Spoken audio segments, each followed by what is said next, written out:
Du hörst Herzenssache, Projektgeflüster mit Madame Fogana, der Podcast, der dich nach Ghana mitnimmt.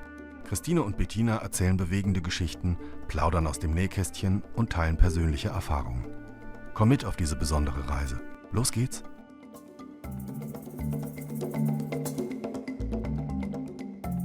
Ja, hallo ihr Lieben, hallo Bettina, schön dich wieder zu sehen. Hi Christine. Na, wie war denn die letzten Wochen? Wir haben uns ja doch jetzt ein paar Wochen nicht gesprochen irgendwie. War alles gut bei dir und in Ghana? Ja, bei uns ist immer noch, hatte ich dir letztes Mal schon gesagt, so wahnsinnig heiß. Da, da habe ich eine Freundin getroffen, die ich auf diesem Wege mal ganz herzlich grüße, meine Freundin Helen. Und die ist unsere fleißigste Podcast-Hörerin in Ghana, glaube ich. Und die hat dann gesagt, mein Gott, du hast in deinem Podcast gesagt, bei euch sind es 40 Grad. Ich habe dann bei mir jeden Tag aufs Thermometer geguckt und bei mir sind es nur so Mitte 30 oder 32 und 34 und so. Und dann habe ich gesagt, naja, sie wohnt ein bisschen außerhalb von Accra. Ich sage, du hast vielleicht ein bisschen mehr Brise. Und dann sagt sie, eine Brise habe ich auch nicht. Aber ja, es ist einfach total heiß. Und ich habe einige schöne Rückmeldungen für unseren Podcast gekriegt in der letzten Woche, ein paar E-Mails, das war super schön. Ja, und ansonsten, wir hatten ja Viktor zu Gast Anfang des Jahres, du erinnerst dich, unsere ganzen Mhm. Reiseplanungen. Wahnsinn, also da kriegen wir unheimlich viel Besuch und ganz viele Projekte, sodass wir im Moment so ein bisschen schauen, wer kümmert sich um welches Projekt, also Sunday, Viktor, wie teilen die das untereinander auf? Und wo kann ich einfach dann auch zuarbeiten? Ja, und stehen Veranstaltungen, ganz tolle Sachen, die wir jetzt planen, neue Projekte. Und kennst mich ja, ich bin ja immer der Advokat für unsere Facebook-Seite, Webseite, ne? Könnt ihr bitte alle besuchen, liken, subscriben. Ja, da ist einfach wahnsinnig viel los. Und wenn ich da jetzt ins Detail gehe, dann verheddern wir uns, glaube Nee, ich. Da kommen wir nee, vom Thema ab. nee. Und Schnitt würde ich jetzt normalerweise dann sagen, wenn wir einen Film drehen würden, ne? Weil wir wollen ja unsere Zuschauer, Zuhörer heute mal auf eine ganz andere Reise mitnehmen innerhalb Ghanas. Ja. Wir gehen heute mal mit euch allen nach Ho, weil da gibt's nämlich schon ein ganz schön spannendes Projekt. Kannst du da mal sagen, erzählen vielleicht, Bettina, wie es da überhaupt dazu gekommen ist? Also wie du überhaupt da aufmerksam geworden bist auf diesen Ort? Ja, auf die Volta-Region per se bin ich oder auf Ho, auf die Regionshauptstadt Ho, bin ich aufmerksam geworden oder habe die das erste Mal besucht im Jahr 2004 mit unserem damaligen Projektleiter hier in Ghana, mit Emanuel, der mittlerweile leider seit ein paar Jahren Mhm. verstorben ist, aber wer die ersten Folgen gehört hat, kennt Emanuel. Den habe ich ja damals, als ich das erste Mal nach Ghana gekommen bin, 2001, in der Ashanti-Region getroffen. Der hat da ein Projekt durchgeführt und der kam aus der Volta-Region. Und dann haben Emanuel und ich uns ja eben angefreundet, haben die Projekte und Madame Fo sozusagen aus der Taufe gehoben und waren ja eben aufgrund meiner ersten Reise in die Ashanti-Region und meine, ja, Heimatwerdung in der Ashanti-Region erst eine ganze Weile da und dann war es ihm irgendwann ein Bedürfnis. Das kam dann zur Sprache, dass er gesagt hat, meine Güte, vielleicht können wir mal in die Volta-Region zusammen fahren und du kannst dir angucken, wo ich herkomme. Ne? Also Mhm. nach Deutschland fliegen stand einfach damals nicht zur Debatte und da war es einfach irgendwie so der nächste logische Schritt, dass ich gesagt habe, Mensch, interessiert mich auch erstmal, wo du herkommst, weil wir uns eben menschlich einfach so nahe standen und ja, natürlich durch die ganzen Jahre dann, aber einfach, wenn du da im Busch zusammen Projekte durchführst und da Straßen baust, die es nicht gibt, ja, das macht ja was. Wir haben eine ganz, ganz dicke Freundschaft dann gehabt und so habe ich dann irgendwann mal gesagt, du, Mensch, wir müssen wirklich aus Accra nicht direkt in die Ashanti-Region nach Kumasi, sondern wir müssen mal nach Ho in die Volta-Region. Warst du da eigentlich auch schon mal in der Volta-Region? Nee, also die 2 Mal, wo wir ja schon in Ghana waren, waren wir da nicht, weil es eigentlich immer zu weit gewesen wäre, vorab vom Schuss von anderen Sachen. Und, wie es ja immer so ist, man hat ja nur so begrenzte Zeit und dann, das da hinzufahren und wieder zurückzufahren, das hätte so viel Zeit verschlungen, dass wir das leider noch nicht geschafft haben. Aber es steht immer noch auf unserer To-do-Liste beim nächsten Mal dann auf jeden Fall. Ja, die Volta-Region ist ja also die Volta-Region ist im Osten Ghanas, grenzt an Togo und die Menschen oder die Volksgruppe, die dort lebt, das sind die Ewe und die teilen sich, also die Volksgruppe der Ewe, die gibt's eben halt im Osten Ghanas, sind die beheimatet, in der Volta-Region und an der Küste, aber auch in Togo. Und dass quasi die Volta-Region nicht zu Togo gehört, erregt immer heutzutage noch die Gemüter, weil es Mhm. gibt so eine Bewegung, dass die Menschen, die dort in der Volta-Region wohnen, eigentlich gerne zu Togo gehören möchten, weil sie eben, sag ich mal, in Ghana sagt man, we are one people. Wir sind eine Mhm. Gruppe Mhm. sozusagen. Und das spielt immer noch eine Rolle. Ist halt ganz anders. Ihr seid ja eher so mit uns Mitte, Nordwest und das ist halt ganz der Osten, weil du sagst ab vom Schuss einfach so zur Orientierung. Ne? Mhm. Mhm. Und was ist denn jetzt dir dann an Ho eigentlich so gleich ins Auge gestochen oder was ist dir da besonders aufgefallen oder wie hat sich jetzt Ho von den anderen Regionen, die du schon kanntest, unterschieden? Ich würde sagen, Ho insbesondere, also Volta-Region, nicht Ho, Ho ist ja nur die eine kleine Stadt. Mhm. Die Volta-Region an sich ist insbesondere in der Regenzeit unheimlich schön, weil es wahnsinnig grün ist. Es ist immer noch sehr ländlich und nicht so riesig urbanisiert wie, ich sag jetzt mal, Großraum Accra, ein Riesenmoloch, Großraum Kumasi, Großraum Tamale, diese ganz großen Millionen Megametropolen und die Volta-Region ist, sage ich mal immer noch, also verwunschen ist ein bisschen übertrieben, aber einfach dadurch, dass es ganz an der Seite liegt, doch so ein bisschen abgeschieden ist, glaube ich, das richtige Wort. Einfach, weil die Volta-Region im Süden ans Meer grenzt, wobei ich jetzt gerade geografisch gar nicht 100% weiß, ob da nicht noch die Eastern Region an der Küste davor liegt, aber dadurch, dass es ganz im Osten ist und auf jeden Fall rechts eine Bergkette hat zu Togo und links den Voltasee, ist es so Mhm. ein kleines, ja, ich sag mal, kleines heimeliges Ländle, würde Mhm. der Schwabe sagen. Und Mhm. um nach Ho zu kommen, muss man den Volta-Fluss überqueren und zwar über die Adomi Bridge. Und das ist einfach also, ne, ich bin ja so von Wasser fasziniert. Ich mag so große Wasserflächen, Meer. Auf Meer und Wasser, Seen stehe ich mehr als auf Gebirge.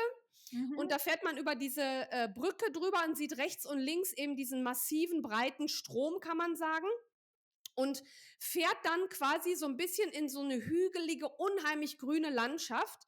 Diese Straße nach Ho windet sich so zwischen den Hügeln.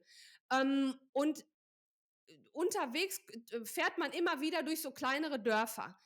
Und das ist einfach schon eine ganz andere, ja, einfach eine ganz andere Landschaft. Und die Volta-Region an sich, wie ich gerade gesagt habe, ist unheimlich grün, noch nicht so komplett zugebaut und durch diesen großen See.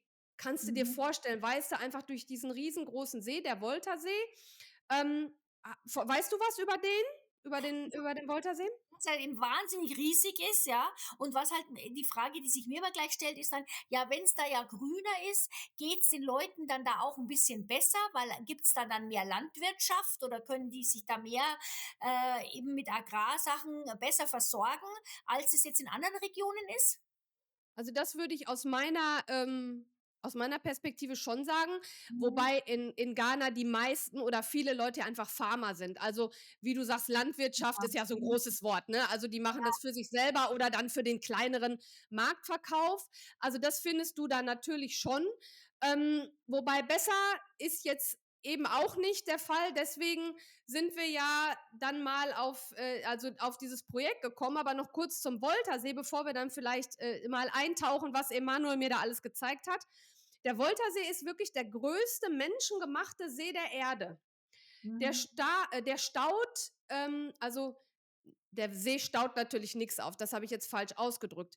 Die Staumauer die diesen See quasi erschaffen hat, oder diese Staumauer, die gebaut wurde, hat eben diesen See geschaffen, und in diesen See, oder der Voltasee, besteht aus dem schwarzen Volta und aus dem weißen Volta. Diese beiden Flüsse wurden aufgestaut durch den Staudamm, und der heißt Akosombo, ist der Akosombo-Staudamm, genau. Und der formt eben diesen riesigen menschengemachten See. Mhm. Ja, und was gibt's denn da auch was dann, Fische zum Beispiel? Also, man kann ja dann sagen, ja, da gibt's ja Fischer, wissen wir ja inzwischen. Und dann würde ich jetzt doch gern überleiten auf das eigentliche Projekt, was du dann da gestartet hast. Ja.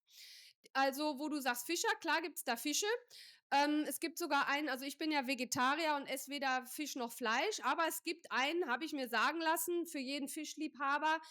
Du hast bestimmt auch schon mit deinem lieben Mann Tilapia gegessen. Das ist ja so ein sehr, Mhm. sehr weit verbreiteter Fisch. Ich weiß gar nicht, ob auch in anderen Gegenden, weil ich halt mich also mit Fischen und Fleisch und so nicht auskenne. Also dieser Fisch Tilapia ist eine wirkliche Delikatesse. Also Mhm. der hier mit verschiedensten ja, weiteren Zutaten gemacht wird, eben in eine Suppe, ne, Soup, wie die das hier essen.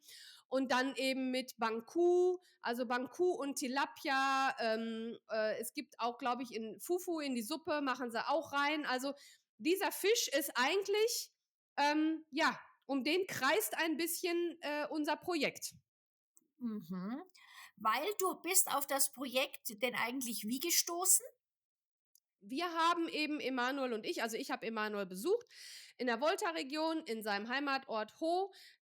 Und da haben wir, klar, wir hatten vorher eben ja schon Projekte in der Ashanti-Region durchgeführt und sind mit den Einheimischen, also seine Freunde leben da, seine Familie. Und klar, damals, das ist jetzt wirklich eben auch schon 20 Jahre her, da waren auch noch einfach nicht so viele Weiße da im Landesinnern unterwegs, und dann falle ich natürlich auf, dann kommst du ins Gespräch, Emanuel hat mich vorgestellt, was wir machen, und das war gar nicht beim ersten Besuch, aber es hat einfach dann, ja, so ein, wie das eben bei uns ist, ne, Madamfo, wir sind die Freunde, so einen Anknüpfungspunkt gegeben, wo wir angefangen haben, uns eben mit den Einheimischen der Umgebung zu überlegen, beziehungsweise die auf uns zugekommen sind, was kann man denn machen an Projekten, ihr macht das in der Ashanti-Region, könnt ihr uns auch helfen, und so haben wir uns da immer weiter, ich sag mal, einen größeren Freundeskreis, und in Ghana sagt man ja auch gleich einen Familieskreis, aufgebaut, Ja, und aber dann man muss sind auch sagen, mehrere, es ist ja schon auch immer schwieriger. Ja, man kann ja nicht einfach sagen, du sprichst jetzt nicht fließend Ewe, nehme ich mal an. nee, Oder, weil es ist ja nicht so, dass in Ghana alle eine Sprache sprechen würden, außer Englisch, sage ich jetzt mal, sondern es gibt ja viele andere Sprachen. Das heißt, es muss dann alles über Dolmetscher laufen. Das heißt, Emanuel musste dann immer übersetzen, oder? ja, also Also, natürlich gibt es auch Leute da, also gerade in der Stadt und so, die Englisch sprechen, mit denen ich mich dann selber unterhalten habe. Als wir dann aber in die Dörfer gegangen sind, natürlich nicht, klar. mhm. Es kamen dann eben einige Einheimische auf uns zu, die Emanuel auch kannte und die zu uns gekommen sind und gesagt haben, wir möchten doch mal mit ihnen zum Voltasee fahren, weil Ho liegt jetzt nicht direkt am Ufer, sondern ist so eine Stunde Fahrt, sag ich mal, entfernt. Ne? Unsere Straßen halt sind hier sehr schlecht, da braucht man halt eine Weile. Luftlinie ist das gar nicht so weit, aber du kannst sagen, ungefähr eine Stunde von Ho, wirklich da zum Ufer. Und da sind wir, das erste Mal haben sie mich mitgenommen nach Pando, Kpandu. Das Mhm. ist eine Uferstadt, also eine Stadt, ein Städtchen, Örtchen am Voltasee. Und dort haben wir den Sozialarbeiter, der für die Region zuständig ist, also der Social Welfare Officer, der für die Region und die Stadt zuständig ist, getroffen. Und die haben uns dann das Problem der Kindersklaverei vorgestellt, dargestellt. Und das hat natürlich, für die Einheimischen war das etwas, was sie kannten, was sie wussten, was existiert, aber für mich war das erstmal, ich kannte aus der Ashanti-Region, dass Kinder immer mithelfen und dass die dann auch mal, wenn der Kakaoernte ist, nicht zur Schule gehen. Das waren alles keine Neuigkeiten für mich, aber dass Kinder verkauft werden, wirklich für Geld, also Physical Mhm. Cash, Ja, weil das das war mir neu. eine ist ja quasi Kinderarbeit und das andere ist Kindersklaverei. Und das im 21. Jahrhundert, da ist man ja erst schon mal schon geschockt, würde ich mal sagen. Ja, also Was war ich überhaupt auch. Und ich habe dann die Einheimischen, also die sind dann mit uns wirklich zu dem Seeufer gefahren. und haben mich natürlich, klar, ich fall auf, dann wird einem das natürlich nicht direkt vors Gesicht vorgeführt, aber sind dann am Ufer lang gegangen und die Leute kennen ja ihre eigenen Leute, Ja, ja. ja, klar. Mhm. Und dann haben die mir eben wirklich das gezeigt. Also die Kinder, die da rudern, die da in den Fischerbooten sind, wirklich Steppkes, würden wir sagen. Ne? Ganz kleine Mhm. Kinder, Mhm. 4 Jahre, 5 Jahre, das kann man ja immer nur Mhm. abschätzen, Ja. die da in diesen Fischerbooten waren. Zu Mhm. vielen, mehreren. Und dann haben sie mir eben das erklärt mit diesem sogenannten Child Trafficking, was es da damit auf sich hat und dass sie sich eben wünschen, dass wir helfen, ob wir was machen können. Weißt du denn ungefähr, wie viele Kinder es da gibt, die so versklavt werden? Also Also, ich habe keine verlässlichen Zahlen. Ich würde mich auch auf keine großen Statistiken da verlassen. Da ist einfach die Dunkelziffer so hoch. mhm. Und dieser See ist ja wirklich so riesig und es gibt kaum sehr begrenzt nur Kontrolle. Also die ghanaische Navy hat schon ein paar Boote auf diesem See, aber wenn du dir den, wie gesagt, auf der Landkarte mal anguckst, das sind, also wie wir sagen würden, zigtausende Kilometer grüne Grenze, wenn man jetzt mal dieses Ufer nimmt als Grenze zum Land, das sich nicht bewachen lässt, überwachen lässt. Und es hat sich eben über die Jahrzehnte, ich sag mal, etabliert. Mhm. Es gibt zum einen wirklich da kein Schuldbewusstsein bei einigen. Und es gibt bei anderen eben, die wissen das, also ganz genau, dass es eben verboten ist. Ghana ähm, hat ganz klare Regeln und Gesetze, um das mal eben hier vorwegzuschicken. Also es ist genauso verboten äh, wie überall auf der Welt. Kinderhandel, also Kinder oder Menschen, geht ja auch um Menschenhandel, ne? Mhm. Ja, ja. Ist genauso schlimm, wenn man Erwachsene verkauft. So. Ähm, also einen Menschen gegen Geld abzugeben an einen anderen Menschen, der dann sozusagen da die Leibeigenschaft oder die Kontrolle über diesen anderen Menschen hat, ist auch verboten. Ähm, und das sind eben so schwierige Strukturen, dass eben dieser Social Welfare Officer, der Sozialarbeiter und auch andere Sozialarbeiter, die wir dann eben im Laufe unserer unseres Investigativaufenthaltes da vor Ort gesehen haben, gesprochen haben, begleitet haben. Vieles hat dann Emanuel gemacht, der einfach da vor Ort weißt, der kann sich ungesehen bewegen, der spricht die Sprache, der kann reingehen, der kann sich mit Leuten unterhalten und ich Ja, habe sehr mich gut. Mhm. ganz im Rück, wie sagt Zurückgehalten. man, im Rück, Mhm. also gehalten, damit von Anfang an wollten wir auch nicht dieses, oh, die weiße Frau kommt jetzt und rettet die Kinder. Weißt Ja. du, wie ich meine? Mhm. Wobei ganz ehrlich, wenn es um sowas geht, ist mir ziemlich wurscht, was für eine Hautfarbe derjenige hat, aber einfach um dieses auch vorbelastete Bild, ja, was es ja ganz klar gibt. Das kann man ja auch nicht, kann man Ja, auch keine Abrede machen. aber Einfach, man muss ja das auch war nicht unser Ansinnen und nicht mein Ansinnen, ja. Mhm. Aber man muss ja auch irgendwo dann schauen, okay, das ist alles ganz schlimm. Da gibt's ja wahrscheinlich Tausende solche Kinder, die Genau. kann ich ja Um nicht auf die alle, Zahlen zurückzukommen, genau, genau. genau, Tausende, die kann ich dann nicht auf Zehntausende. einmal irgendwie retten und vor allem, ja, wie rette ich die? Weil ich kann ja nicht sagen, so, jetzt nehme ich ja den Vierjährigen, den nehme ich jetzt aus dem Boot raus und den nehme ich jetzt mit nach Hause und dem helfe ich jetzt. Das hilft gar nichts, weil der geht dann hin und kauft sich das nächste Kind. Also man muss ja dann irgendwie nachhaltig helfen. Was ja auch bei Madame Fo immer auch eine große Rolle spielt. Nachhaltigkeit ist ja ganz wichtig. Also wie seid ihr denn dann da vorgegangen? Diese Lösungsfindung hat ihre Zeit gebraucht, weil eben von Anfang an ganz klar war, wir dürfen keinen Markt schaffen. Mhm. Du kannst dir nicht vorstellen, das kann sich wirklich keiner vorstellen, der nicht wirklich in diesem Umfeld von Menschenhandel und diesen Gegebenheiten arbeitet, egal wo auf der Welt. Wir sind dann in die Dörfer, wie gesagt, immer unsere lokalen Leute, die lokalen Leute natürlich vorneweg. Ich habe häufig dann einfach im Auto gesessen, bin sitzen geblieben, habe aber auch das Gespräch gesucht, weil ich meine, mundtot bin ich jetzt nicht.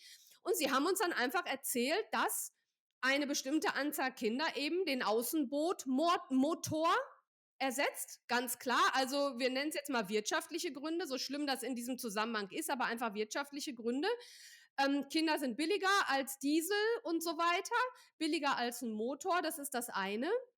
Dann kommen wir in das Feld, dass ein Kind einfach, ja, physisch kleiner ist.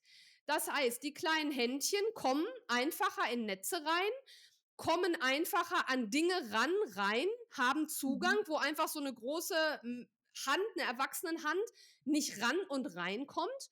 Und das nächste haben wir eben den Aberglauben, traditionelle Überlieferung und Gedankengut, wobei ich traditionell für jeden Ghana, der hier jetzt zuhört, wirklich so definieren will, nicht als negativ, sondern dieser Glaube zum Beispiel, dass wenn man das Blut dieses Kindes ins Wasser tropft, dass man dann mehr Fische hat.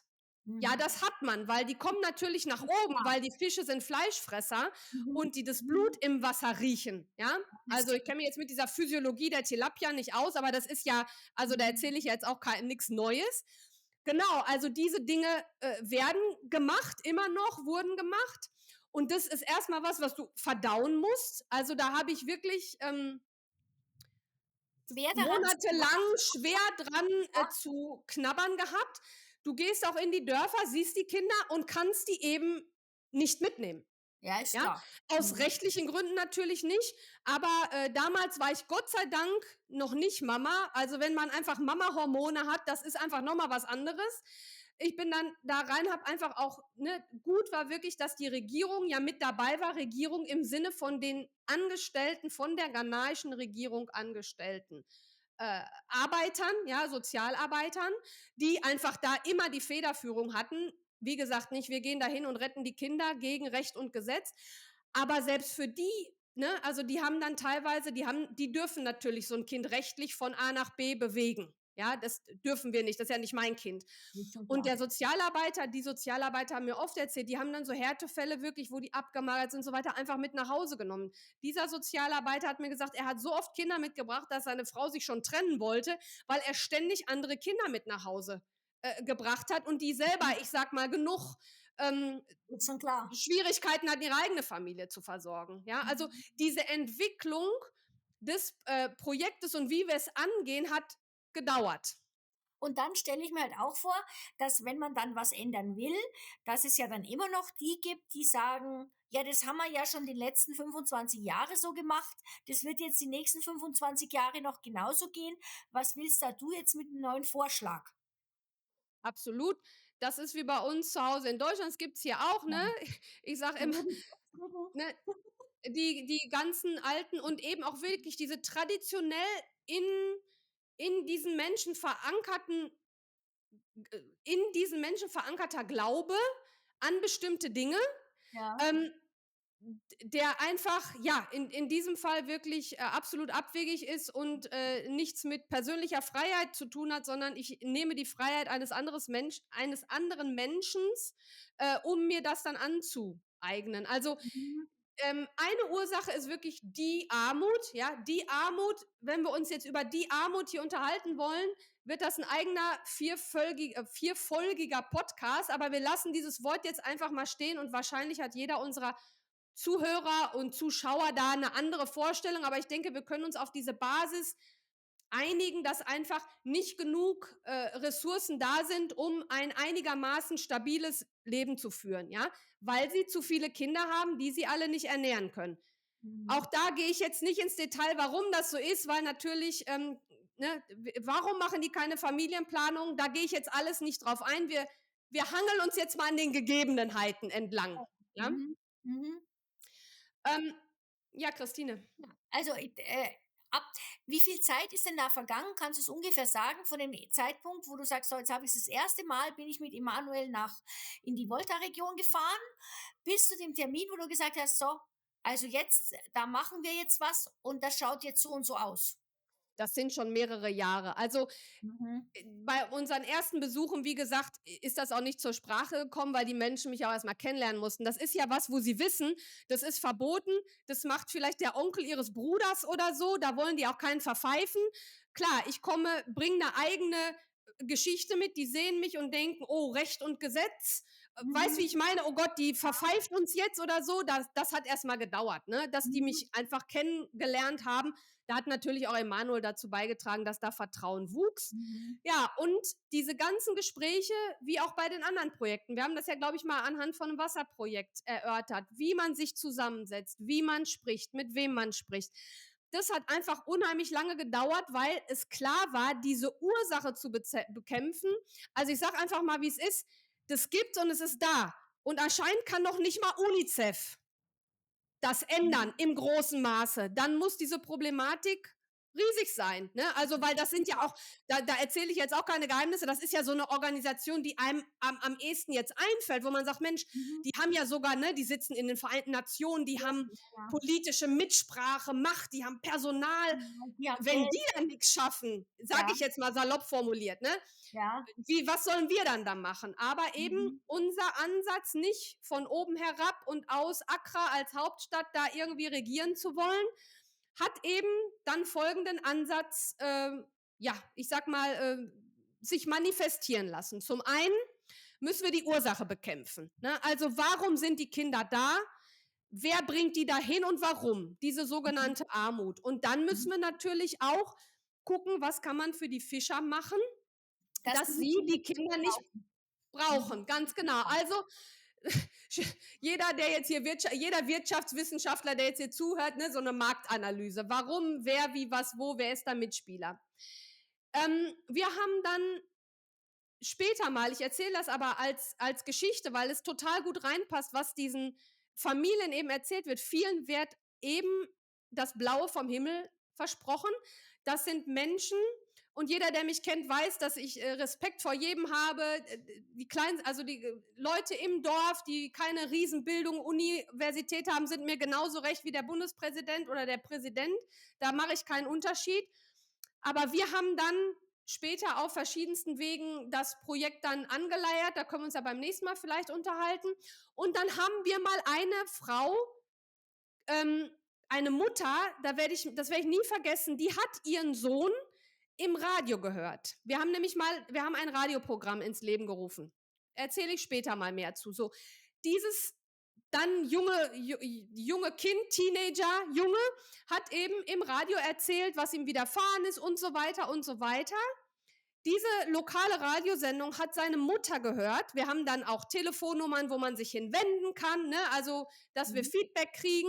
Diese Mutter hat dann beim Radiosender angerufen, die haben sie dann quasi an uns, an Emanuel und an die dann Mitarbeiter verwiesen. Und dann kam die nach Ho mit allem, was sie hatte. Und das war diese hier bekannte große silberne Schüssel. Du kennst die auch, Mhm. wo sie alles drin transportieren. Ja. Ihr Hab und Gut, da drin wird gewaschen, darin wird gelagert, da drin wird gekauft, verkauft und so weiter. Diese Schüssel, das traditionelle Tuch, was man hat und das man sich umwickelt, damit kam sie nach Ho und hat ihr Kind wiedergefunden. Mhm. Da könnte ich jetzt noch weinen, wenn ich das daran denke, weil ihr wirklich gesagt wurde, quasi, sie hat damals ihr Kind weggegeben, nichts ahnend, was mit ihm eigentlich passiert. richtig, ganz genau, darauf will ich hinaus. Ihr wurde gesagt, er hat es dann besser, er kann zur Schule gehen, er muss mithelfen, aber wir nehmen ihn die sozusagen ab und wir kümmern uns. Und das war dann das Ende. Ja. Ein anderes Kind hat uns erzählt in einem Interview bei Stern TV, meine Mama kommt immer einmal im Jahr, aber sie kriegt nur das Geld, aber nimmt nicht mich mit. Also es gibt Wahnsinn, ja. bei uns Menschen die ganze Facette, von denen wirklich, die geglaubt haben, sie geben ihr Kind in eine bessere Zukunft mit ganzem Herzen. Ja. Muss ich aufpassen, jetzt fange ich an zu weinen, weil ich diese Kinder so vor mir habe, die wirklich glauben, oh Gott, meinem Kind geht's besser. Ja. Ich muss jetzt an meinen Klaus denken, weißt du, das ist halt so. Ja. Und die wirklich aus Wickedness, aus Evilness, ja, also wirklich aus Bösem heraus, da diese Kinder ausnutzen. Da gibt es die ganze Palette. Und mit unseren Projekten, die wir dann entwickelt haben und mit viel Fügung, lieben Gott von oben, haben wir dann dieses Projekt gegen Kindersklaverei in der Volta-Region aus der Taufe gehoben. Und das war nicht einfach.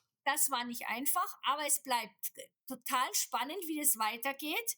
Und das würde ich euch doch sehr raten, dass ihr dann beim nächsten Mal wieder einschaltet, wenn wir euch berichten, wie Bettina und ihr Team dann dieses Projekt realisiert haben. Und es gibt es ja auch noch heute, also wie immer, nachhaltig, ne, über Jahre hinweg sowas durchzuziehen, das ist schon ganz schön toll. Also seid wieder dabei, wenn wir dann in 2 Wochen wieder da sind.